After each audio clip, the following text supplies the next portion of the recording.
Assalamualaikum warahmatullahi wabarakatuh. Saya akan memaparkan hasil proposal skripsi saya. Saya akan membahas tentang analisis pendapatan usaha tani selada organik pada Siswi Tani Organik Merapi, Kecamatan Cangkringan, Kabupaten Sleman, Daerah Istimewa Yogyakarta.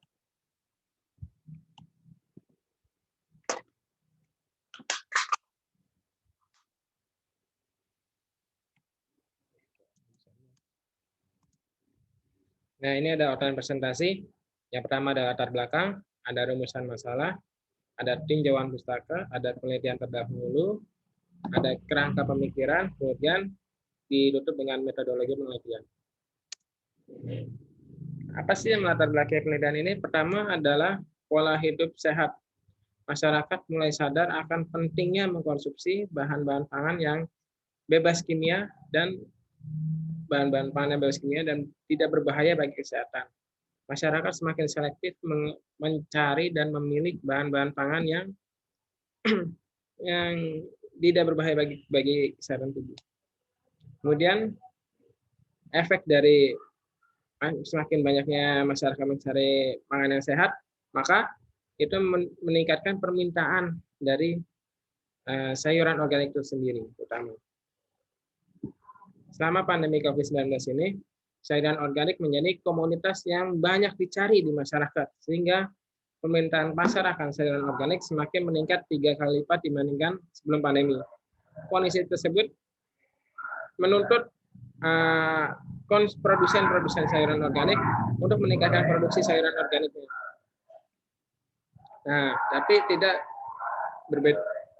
tapi di sisi lain, luas lahan dari Siswi Tani Organik Merapi ini belum mampulah untuk mengoptimalkan lahan yang dimiliki perusahaan itu. Karena belum mampu mengoptimalkan lahannya, maka menurunlah produksinya, terutama produksi yang dari selada organik itu tersebut, yang belum mampu memenuhi kebutuhan permintaan konsumen terhadap sayuran organik, khususnya selada. Pendahuluan. Yang pertama ada rumusan masalah yang ingin dicari di penelitian ini. Yang pertama adalah berapa biaya usaha tani di Siswi Tani Organik Merapi ini, terutama usaha tani selada ya. Kemudian bagaimana tingkat pendapatan usaha tani selada organik di TOM? Ada berapa hasil penjualannya terutama, hasil penjualan dari selada organik tersebut. Kemudian apakah efisien membudidayakan selada organik ini di Siswi Tani Organik Merapi? Kemudian ada tujuan penelitian.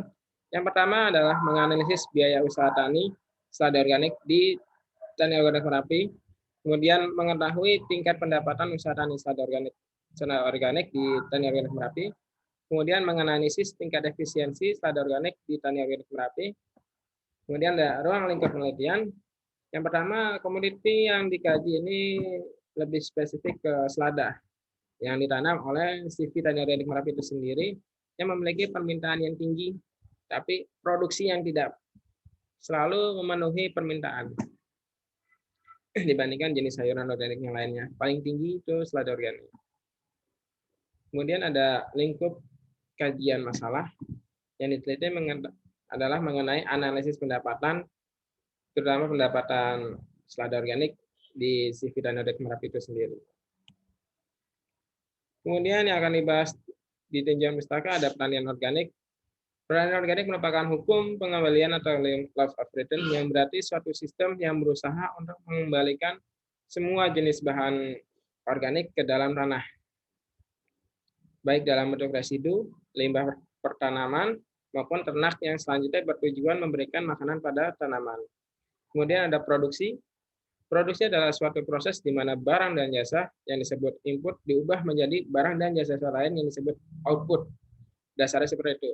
Proses produksi pertanian menumbuhkan macam-macam faktor produksi seperti modal, tenaga kerja, tanah, manajemen pertanian yang berfungsi mengkoordinasi ketiga faktor produksi yang lain sehingga benar-benar mengeluarkan hasil produksi atau output. Kemudian ada analisis profitabilitas usaha tani. Pendapatan usaha tani adalah selisih antara penerimaan dan semua biaya produksi selama melakukan produksi Sedangkan penerimaan usaha tani merupakan perkalian antara produksi yang diperoleh dengan harga jual dan biaya usaha tani ada dan biaya usaha tani adalah semua pengeluaran yang dipergunakan dalam suatu usaha tani. Kemudian yang keempat akan membahas tentang analisis kelayakan usaha tani. Kelayakan usaha tani dapat dikatakan layak atau tidak layak apabila R per C rasio di atas 1 dan B per C rasio dikurang daripada 1. Apabila syarat tersebut sudah terpenuhi, maka usaha tani yang dijalankan tersebut layak untuk diusahakan. Kemudian ada break even point. Apa sih break even point itu? Break even point itu adalah titik impas, adalah titik di mana pengusaha dan produsen tidak mengalami keuntungan maupun kerugian. Titik impas digunakan untuk mempelajari hubungan antara penjualan, produksi, harga jual, biaya, dan rugi laba. Ya, ada kerangka pemikirannya. CV dan organik Merapi. Nah, permasalahannya itu keuntungan selada organik yang selalu tidak memenuhi target.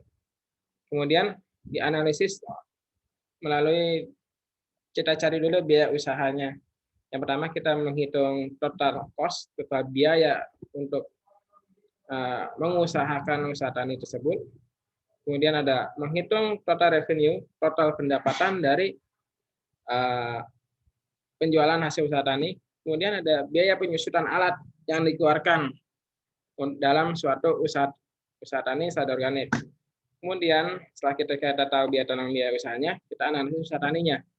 Usaha taninya kita menggunakan 3. Ada analisis RC rasio atas biaya tunai, kemudian ada analisis R per C rasio biaya tunai, biaya total, kemudian ada analisis pendapatan.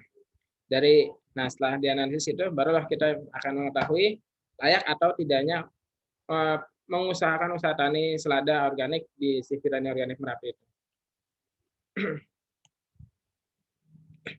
Kemudian ada 4 penelitian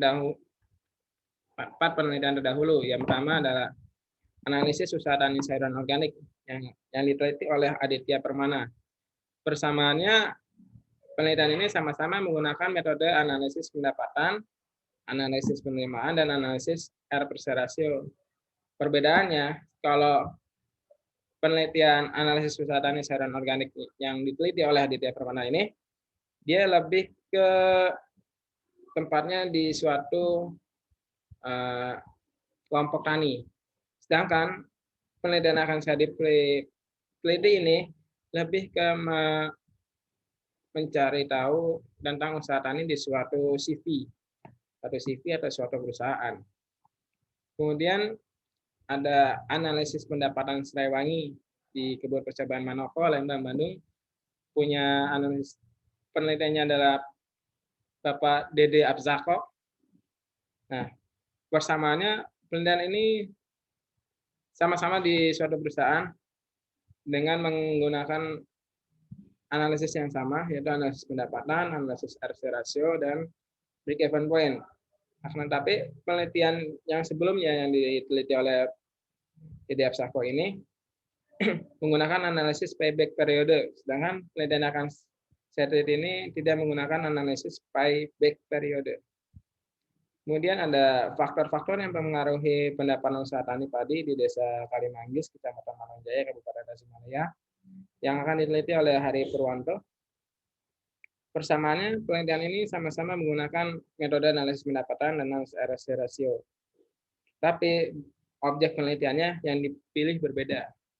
Kalau objek penelitian yang dipilih oleh Hari Purwanto ini lebih ke suatu kelompok tani ya, kelompok tani di suatu desa, sedangkan tempat penelitian yang akan saya teliti ini lebih ke dalam suatu perusahaan dalam bentuk CV. Kemudian ada analisis pendapatan usaha tani cabai keriting di musim hujan dan musim kemarau, seperti kasus PT Inti Daya Agro Lestari Bogor yang diteliti oleh Fahru Rozi. Nah, tempat penelitian ini sama-sama berangkat pada suatu perusahaan dengan menggunakan analisis yang sama, yaitu analisis RC rasio dan analisis pendapatan. Penelitian sebelumnya menganalisis usaha tani itu dengan 2 kali musim tanam. Sedangkan penelitian yang saya analisis ini akan saya teliti dalam 1 kali musim tanam saja.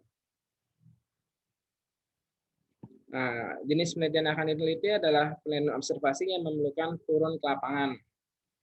Nah, lokasi ada di CV Tani Organik Merapi, di Kecamatan Cangkringan, Kabupaten Sleman, daerah istimewa Yogyakarta. Dan waktu yang penelitian ini akan dilakukan pada nanti bulan April, paling lambat atau bulan Mei 2021. Jenis dan sumber data ini diperoleh dengan data primer dengan melalui wawancara, observasi ke lapangan, saling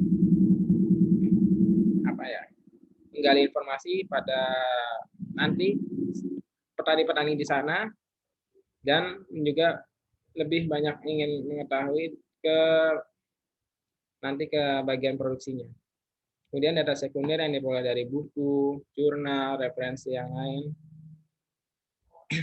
Kemudian ada metode pengumpulan data, yaitu dengan melalui metode studi kasus. Kenapa memilih studi kasus? Karena metode ini sangat tepat untuk mengetahui suatu permasalahan yang terjadi pada suatu lembaga atau suatu instansi. Gitu. Metode analisis datanya, kita ada yang pertama ada perhitungan pendapatan, V sama dengan PR dikurang TC, V sama dengan pendapatan, TR sama dengan penerimaan usaha, TC sama dengan biaya total usaha. Kemudian ada perhitungan penerimaan yang disimbolkan dengan Y, itu rumusnya adalah QY dikali PY. Dengan Y adalah penerimaan usaha, Q adalah produk yang dihasilkan, PY adalah harga jual produk yang dihasilkan. Kemudian ada perhitungan total biaya atau total cost, dengan rumus adalah total fixed cost dikali total variable cost. Yang ada total cost adalah biaya total suatu produk. Kemudian TVC adalah total fixed cost, total biaya tetap, sedangkan TVC adalah total biaya variabel, total biaya tidak tetap, total variable cost, biaya tidak tetap yang diperlukan dalam suatu usaha tani. Kemudian ada menghitung kelayakan usaha tani dengan R/C atas biaya tunai adalah penerimaan total usaha dengan rumus penerimaan total usaha tani dibagi dengan biaya tunai, kemudian ada R/C atas biaya total. Jadi penerimaan total usaha tani dibagi dengan biaya total usaha tani. Apabila R/C di atas 1, maka usaha tani itu menguntungkan. Jika R/C sama dengan 1, maka akan tercapai break even point, yaitu dikatakan titik impas suatu usaha tani. Kemudian ada analisis R/C dikurang daripada 1, maka usaha tani tidak layak untuk dilanjutkan nantinya. Kemudian ada perhitungan biaya penyusutan dengan rumus yaitu harga pemilihan suatu produk dikurang dengan nilai sisa dan dibagi dengan umur ekonomis produk itu. Nah, perhitungannya seperti ini. Ada yang pertama ada penerimaan usaha tani dengan rumus harga kali hasil panen. Kemudian ada total penerimaan disimbolkan dengan huruf A, penerimaan usaha tani. Kemudian ada biaya tunai.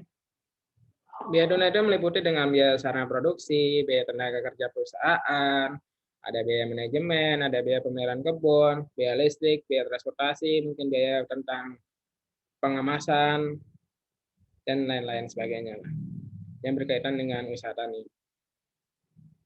Yang kemudian ada biaya yang diperhitungkan yaitu biaya penyusutan peralatannya, ada total biaya, ada pendapatan atas biaya tunai, ada pendapatan atas biaya total, ada R/C atas biaya tunai, dan ada R/C atas biaya total. Ya, mungkin segitu saja pemaparan yang bisa saya jelaskan. Kurang lebihnya mohon maaf. Assalamualaikum warahmatullahi wabarakatuh.